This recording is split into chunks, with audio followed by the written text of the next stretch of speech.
I'm in a do-it-yourself type of mood this weekend.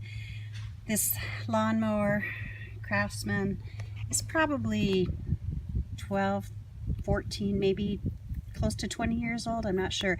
It's always worked very well, except until now. It had been sitting in the garage because of the drought for a good year. So I have already replaced the air filter.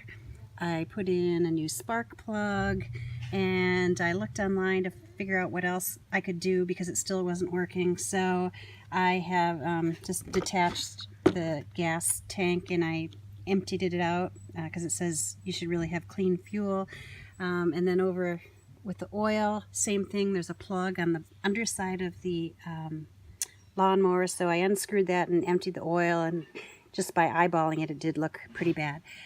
So I was going to go get new fuel and oil, but I realized I suspect that this cracked line might be part of the problem. It's going to the choke, and it looks like it's a protective cover, but I can't tell for sure. So I am going to remove it and see if I need to replace that and see if that's the problem.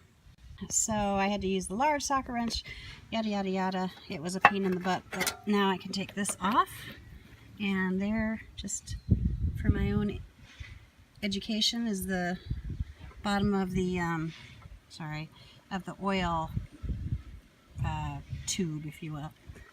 Okay, so now I can get a better look at that.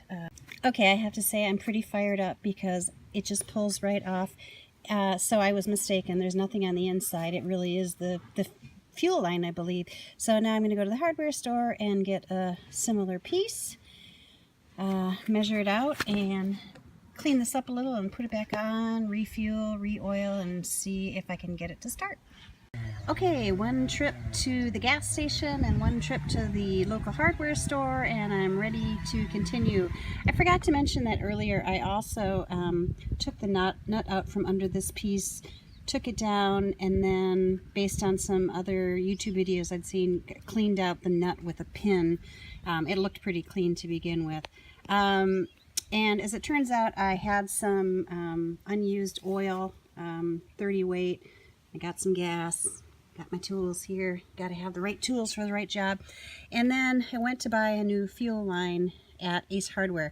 The one closest to the camera is my original one that's cracked, and they only had one option available, and it's a wider diameter, but I think the inner diameter is going to be close enough, so I'm going to give this one a try.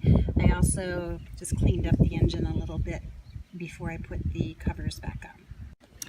Well, good news, the fuel line fit, and as it turns out, this little square piece actually comes out of this tube, so it was pretty easy to stick it on the two end connectors. I probably should have replaced the primer button at the same time when I went to the hardware store, but I didn't think of it till too late. So I'm going to put everything back together and see if it works. Okay, I've put it all back together, and I have to acknowledge one dumb mistake. When I added the oil, it kept going and going, and it wasn't getting to the fill line. I thought, boy, that's a lot. And then I realized I hadn't put the drain plug back in the bottom, so I wasted a whole quart of oil, but fortunately I had some more in the garage. So we're just about to start it, and this is the jungle that is our backyard. Now, before you are completely disgusted, three things. The drought completely annihilated this backyard over the last 2 years, so it was all a dry patch. Secondly, our renters last year didn't do anything to take care of it, to stay on top of the weeds or to mow. And then thirdly, we have just had a lot of rain, and because our lawnmower wasn't working, you can see we have a clover field here, so I'm about to remedy that. Okay, here's the test.